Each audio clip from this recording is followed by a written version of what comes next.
نحمدہ و نصلی علی رسولہ الکریم۔ محترم ناظرین و سامعین، ہماری آج کی گفتگو کا عنوان ہے شریعت کے دو بازو، حقوق اللہ اور حقوق العباد۔ اسلامی شریعت ایک بڑی مکمل شریعت ہے جس میں تمام ہدایات مفصل طور پر موجود ہیں۔ شریعت کے احکام کو دو حصوں میں تقسیم کیا گیا ہے۔ ایک احکام وہ ہیں کہ جن کا تعلق براہ راست اللہ کے ساتھ ہے، ان کا نام ہے حقوق اللہ، اللہ کے حقوق، یعنی وہ حقوق جو براہ راست جن کا تعلق اللہ کے ساتھ ہے۔ دوسرے وہ حقوق ہیں کہ جو ہیں تو اللہ ہی کے بتائے ہوئے، اللہ ہی کے مقرر کیے ہوئے، لیکن درمیان میں واسطہ بندوں کا ہے، ان کو کہا جاتا ہے حقوق العباد، بندوں کے حقوق، یعنی اللہ تعالیٰ کے حکم سے وہ حقوق مقرر ہوئے ہیں، لیکن درمیان میں چونکہ بندوں کا واسطہ ہے، اس واسطے ان کا نام ہے حقوق العباد۔ تو شریعت کے احکام دو حصوں میں تقسیم ہیں، حقوق اللہ اور حقوق العباد۔ جس طرح پرندے کے دو بازو ہوتے ہیں اور ان دو بازوؤں سے وہ اوپر اٹھتا ہے، اگر ایک بازو ٹوٹا ہوا ہو، ایک بازو کام نہ کر رہا ہو، تو پرندہ بلندیوں پر نہیں جا سکتا، اونچائی پر نہیں جا سکتا۔ اسی طرح معاملہ حقوق اللہ اور حقوق العباد کا ہے کہ یہ دونوں طرح کی ذمہ داریاں جب ادا کی جائیں گی تب انسان اخلاقی اور کردار کی بلندیوں اور اونچائی پر پہنچے گا۔ اگر ایک بازو کام کر رہا ہے، حقوق اللہ کام کر رہے ہیں، حقوق العباد کی طرف سے غفلت ہو رہی ہے، تو اس کا مطلب ہے کہ دوسرا بازو کام نہیں کر رہا ہے۔ اس لیے دونوں بازوؤں کو برابر برابر اپنی جگہ پر کام کرتے رہنا چاہیے۔ اللہ کا حق اللہ کی جگہ پر ادا کیا جائے، بندوں کا حق بندوں کی جگہ پر ادا کیا جائے، اور حقوق اللہ اور حقوق العباد دونوں میں تناسب اور توازن اور اعتدال ہونا چاہیے، یعنی نہ حقوق اللہ حقوق العباد پر غالب آئیں اور نہ حقوق العباد حقوق اللہ پر غالب آئیں۔ نہ تو آپ حقوق اللہ کو اتنا بڑھا دیں کہ حقوق العباد نظر انداز ہو جائیں، اور نہ حقوق العباد کو اتنا زیادہ آگے لے جائیں کہ حقوق اللہ پیچھے رہ جائیں، بلکہ دونوں جس جگہ پر ہونے چاہیے وہیں پر ہوں اور وہیں ان کی ادائیگی ہو۔ اللہ کا حق اللہ کی جگہ پر، بندوں کا حق بندوں کی جگہ پر، اور اسی کے اندر انسان کے کردار کی نفاست اور اونچائی ہے۔ تو ہم اس پر گفتگو کرنا چاہ رہے ہیں کہ حقوق اللہ اور حقوق العباد دونوں اس طرح سے دو بازوؤں کی طرح ہیں جس طرح پرندے کے دو بازو ہوتے ہیں۔ اگر ایک چیز کو نظر انداز کر دیا گیا تو دوسری چیز کی کمی باقی رہ جائے گی اور وہ کمی پوری نہیں ہوگی۔ اللہ کے رسول صلی اللہ علیہ وسلم کی سیرت سے یہی بات ہمارے سامنے آتی ہے۔ ایک حدیث میں آپ نے ارشاد فرمایا، سوال کیا آپ نے، جب آپ کوئی اہم بات بتانی ہوتی تھی تو آپ کا تعلیم کا طریقہ تھا، آپ چونکہ معلم تھے، بتانے والے تھے، سکھانے والے تھے، اس لیے آپ کا جو سکھانے کا انداز تھا وہ بڑا نفسیاتی انداز تھا۔ آپ نے سوال کیا صحابہ کرام سے، من المفلس، مفلس کون ہے، یعنی غریب آدمی کسے کہتے ہیں، مفلس کسے کہتے ہیں۔ آپ کے اس سوال سے سب کا ذہن اس طرف گیا کہ مفلس وہی ہے کہ جس کے پاس پیسے نہ ہوں، لا درہم ولا دنانیرا، جس کے پاس درہم اور دنانیر نہیں ہے، وہ اور پیسے نہیں ہیں، وہی مفلس کہلائے گا۔ تو صحابہ کرام نے عرض کیا، رسول اللہ جس کے پاس مال و دولت نہ ہو وہ مفلس ہے؟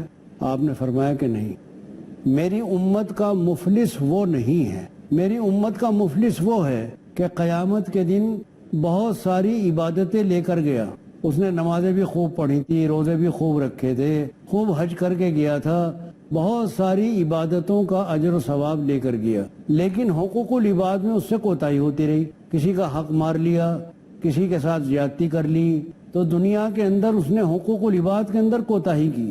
اب جب اللہ تعالیٰ کے ہاں مقدمہ پیش ہوا، سوال جواب شروع ہوئے، تو اللہ تبارک و تعالیٰ کے سامنے وہ سارے لوگ، وہ جن کے حقوق دبائے گئے تھے، وہ سب فریادی بن کر حاضر ہو گئے، اس لیے کہ اللہ تعالیٰ کے ہاں تو پورا پورا انصاف ہوگا، کوئی بات ایسی نہیں رہے گی جو باقی رہ جائے، پورا پورا انصاف حق کے مطابق اللہ کے یہاں ہوگا۔ تو وہ سارے فریادی بن کر اللہ کے سامنے پیش ہوئے کہ رب العالمین، انہوں نے ہمارا یہ حق دبایا، انہوں نے ہمارے ساتھ یہ زیادتی کی، فلاں وقت میں ہمارے ساتھ یہ کیا۔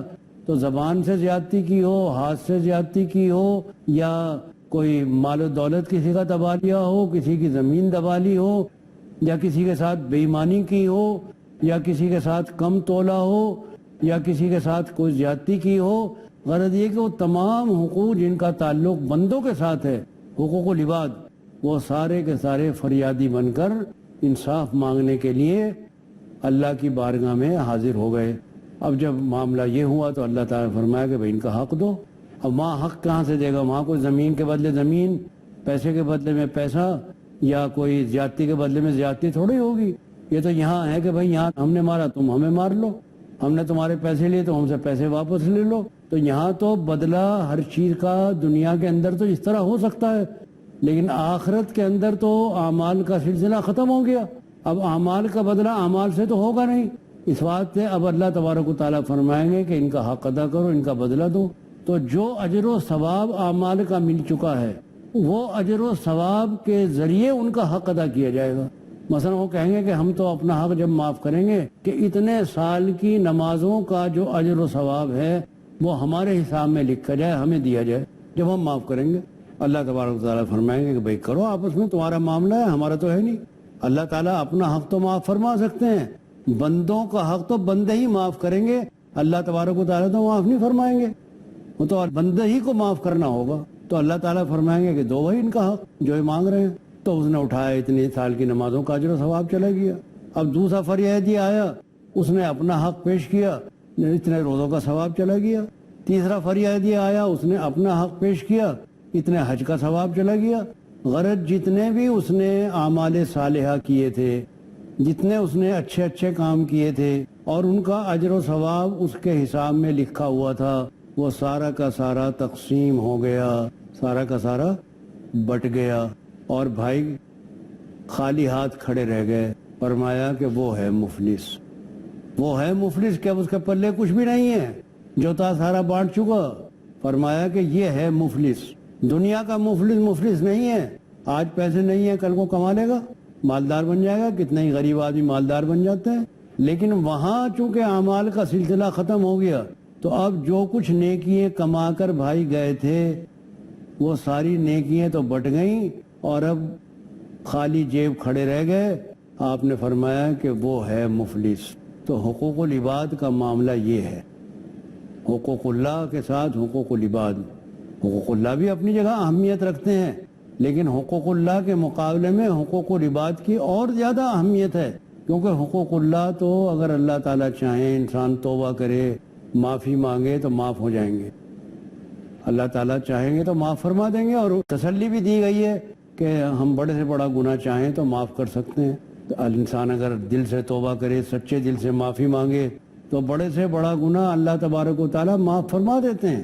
لیکن وہ گناہ کے جس کا تعلق اللہ کے ساتھ ہے، کوئی نماز میں کوتاہی ہو گئی، کوئی اللہ کے حق میں کوتاہی ہو گئی، کوئی کمی رہ گئی، کمی رہ جاتی ہے، اللہ تبارک و تعالیٰ چاہیں گے تو معاف فرما دیں گے. بہت سی نیکی بھی برائیوں کو دور کر دیتی ہیں. ان الحسنات یذہبن السیئات، برائیاں نیکیوں کے ذریعے بھی ختم ہو جاتی ہیں، توبہ کے ذریعے ختم ہو جاتی ہیں، معافی کے ذریعے ختم ہو جاتی ہیں.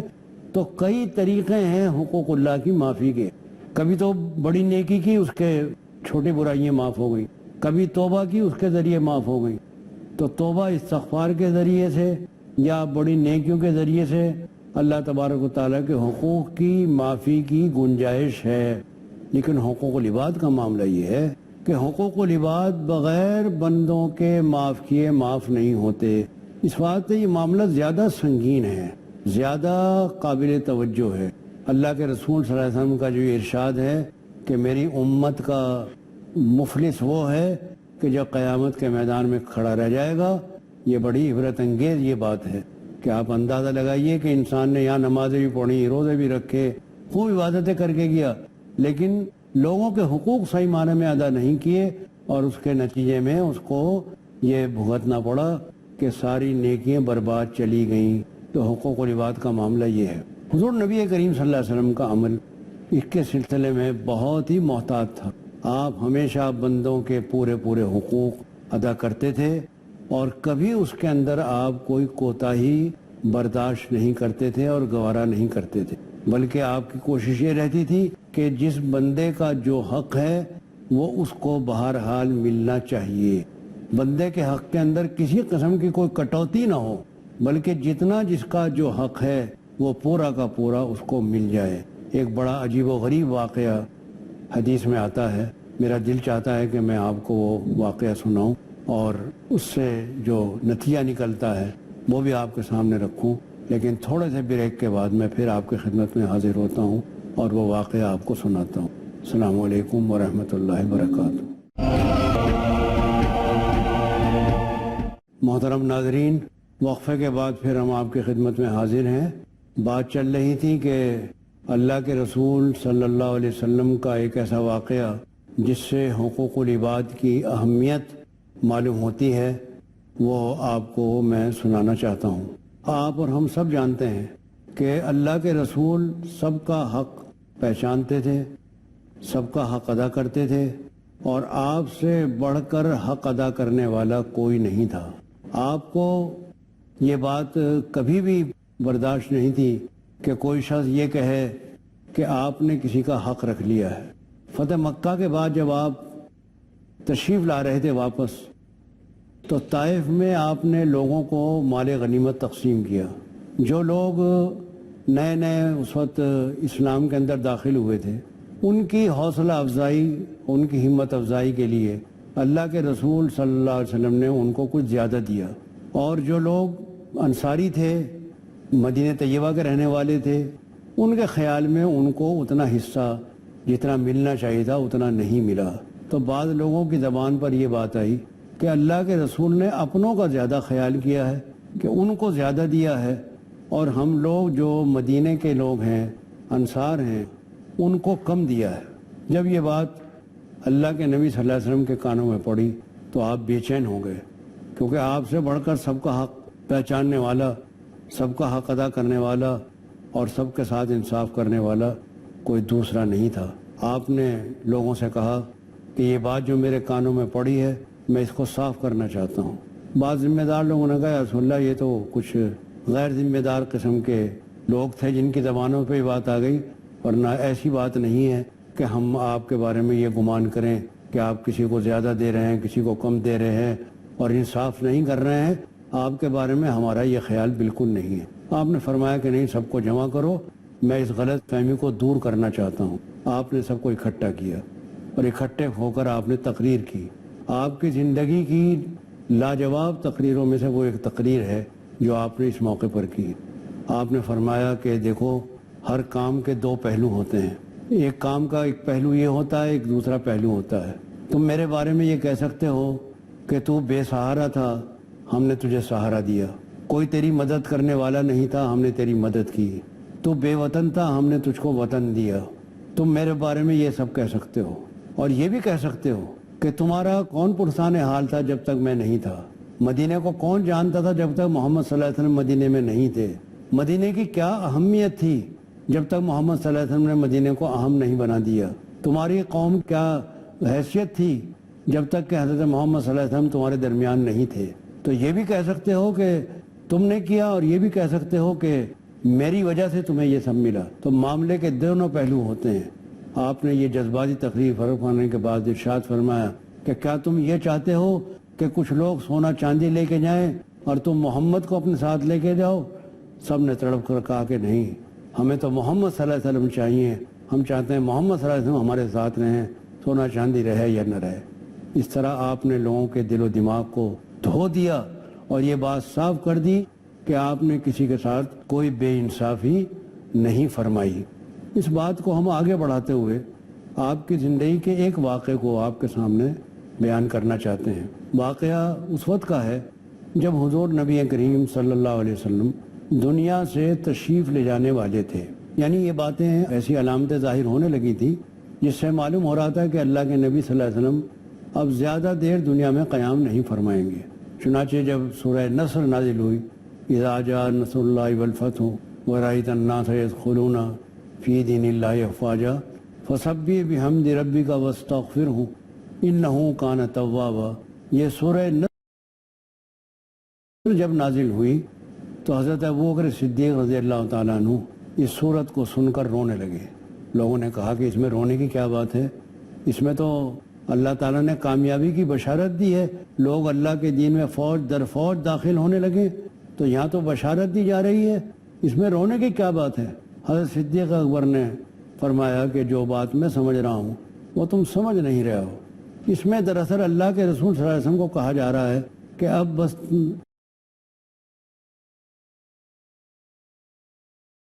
ہم کے لیے تشریف لائے تھے کہ اللہ کا دین دنیا کے اندر پھیل جائے۔ اللہ کا دین دنیا میں پھیل گیا، لوگ فوج در فوج داخل ہونے لگے۔ اب جب آپ اپنے تیاری کرو تو دراصل اس میں آپ کو موت کی بشارت دی گئی ہے۔ تو اسی درمیان میں آپ نے ایک روز سب کو جمع کیا، اور سب کو جمع کرنے کے بعد آپ نے ارشاد فرمایا کہ اے لوگوں، میں جہاں تک سمجھ رہا ہوں میں جلد ہی اللہ کے پاس جانے والا ہوں اور تم لوگوں سے رخصت ہونے والا ہوں۔ میں چاہتا ہوں کہ جب میں دنیا سے جاؤں تو بالکل ہلکا پھلکا ہو کر جاؤں، کسی کا کوئی حق میرے ذمے باقی ہو، کہ دنیا سے ہلکا پھلکا ہو کر جاؤں، کسی کا کوئی حق میرے ذمے باقی نہ رہے۔ یہ بات سن کر ایک صاحب کھڑے ہو گئے، انہوں نے کہا یا رسول اللہ، میرا ایک حق آپ کے ذمے باقی ہے، میں اس کو معاف نہیں کرنا چاہتا، میں وصول کرنا چاہتا ہوں۔ اللہ کے رسول صلی اللہ علیہ وسلم نے فرمایا کہ ٹھیک ہے، اگر تمہارا کوئی حق باقی ہے اور تم وصول کرنا چاہتے ہو تو وصول کر سکتے ہو، بتاؤ کیا حق باقی ہے۔ انہوں نے کہا کہ اللہ کے نبی، ایک روز آپ نے بغیر کسی خطا کے مجھے مارا تھا۔ آپ نے فرمایا مجھے یاد تو نہیں ہے، لیکن اگر تمہارے یاد ہے کہ بغیر کسی خطا کے میں نے تمہیں مارا تھا تو تم اپنا بدلہ لے سکتے ہو، انتقام لے سکتے ہو۔ وہ شخص آگے بڑھا اور اس نے کہا کہ اے اللہ کے رسول، آپ نے جو مجھے مارا تھا ہاتھ سے نہیں مارا تھا بلکہ لکڑی سے مارا تھا۔ آپ نے فرمایا بھائی لکڑی لے کر آؤ۔ لکڑی منگوائی گئی۔ اب وہ آدمی لکڑی لے کر مارنے کے لیے تیار کھڑا ہو گیا، اور تمام صحابہ کرام کا مجمع بیٹھا ہوا ہے۔ کسی نے کوئی احتجاج نہیں کیا کہ اے شخص تو اللہ کے رسول کے مارنا چاہتا ہے۔ یعنی وہ لوگ کہ جو اللہ کے نبی سے بے پناہ محبت کرتے تھے، جو آپ کے پسینے اور آپ کے اوپر کا بدن ننگا ہو گیا تاکہ وہ ننگے بدن پر لکڑی سے اپنا انتقام لے سکے۔ بڑا عجیب لمحہ تھا۔ اب وہ شخص آگے بڑھا، آگے بڑھ کر لکڑی تو اس نے ایک طرف پھینک دی اور بے تحاشا آپ کے بدن سے لپٹ گیا اور مہر نبوت کو بوسہ دینے لگا، اور عرض کیا یا رسول اللہ، آپ نے تو ایسے ہی پیار میں یوں لکڑی ایسے کر دی تھی جیسے بچے کے کر دیا کرتے ہیں، میں نے تو موقع دیکھ کر سوچا کہ اس سے فائدہ اٹھاؤں، اور آج آپ کے بدن مبارک سے میرا بدن مل جائے اور اللہ تبارک و تعالیٰ میرے لیے بھی جنت کا انتظام فرما دے۔ میں نے تو اس لیے یہ ساری باتیں کی تھیں، ورنہ آپ نے کوئی مجھے باقاعدہ تھوڑا ہی مارا تھا، ایسے جیسے بچے کو لکڑی سے ایسے کر دیتے ہیں ایسے آپ نے ہلکے سے کیا تھا، بس میں نے اس کو کہہ دیا کہ آپ نے مجھے مارا تھا۔ تو واقعہ یہ ہے جو میں نے آپ کو سامنے عرض کیا، لیکن آپ اس سے نتیجہ یہ نکالیے کہ کیا حقوق اللہ کے بعد حقوق العباد کے بارے میں ہم لوگ اتنے ہی حساس ہیں جتنے اللہ کے رسول تھے؟ کیا ہمیں یہی خیال ہے کہ ہم دنیا سے جائیں تو ہلکے پھلکے ہو کر جائیں؟ کیا ہم لوگوں کے حقوق کا کوٹرا لے کر تو نہیں گئے دنیا سے جا رہے ہیں کہ ہم نے کسی کا حق تو نہیں دبا رکھا ہے؟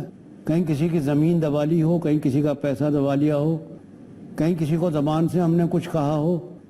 کیا ہم اس کے لیے تیار ہیں کہ دنیا میں اسی سے معافی مانگ لیں، دنیا میں ہمارا حساب کتاب برابر ہو جائے اور آخرت کے اندر ہمیں حساب نہ دینا پڑے؟ کیا حقوق اللہ اور کے ساتھ حقوق العباد کی بھی ہم نے اتنی اہمیت کو محسوس کیا ہے؟ حقیقت یہ ہے کہ شریعت کے یہ دو بازو ہیں، حقوق اللہ اور حقوق العباد۔ جیسے دو بازوؤں سے پرندہ اڑتا ہے، ایسے حقوق اللہ کے ساتھ حقوق العباد کی ادائیگی بندے کو اخلاقی بلندیوں پر لے جاتی ہے۔ یہ اخلاقی پرواز ہے، اونچا اٹھنا ہے۔ یہ اونچا جب ہی اٹھا جائے گا کہ جب دونوں بازو کام کر رہے ہوں، ایک طرف حقوق اللہ بھی ادا کیے جا رہے ہوں، دوسری طرف حقوق العباد بھی ادا کیے جا رہے ہوں۔ یہ نہ سمجھا جائے کہ حقوق العباد میں کوئی ڈھیل دے دی جائے، کوئی نظر انداز کر دیا جائے، نہیں، ان کا بھی اہتمام اتنا ہی کرنا چاہیے، بلکہ بات تو یہ ہے کہ حقوق اللہ سے زیادہ اہتمام حقوق العباد کا ہونا چاہیے۔ تو شریعت کے یہ دو بازو ہیں، حقوق اللہ اور حقوق العباد، ان دونوں بازوؤں کا خیال رکھیے۔ یہ صحت مند بازو آپ کو اخلاقی بلندیوں پر لے جائیں گے. وآخر دعوانا ان الحمد للہ رب العالمین.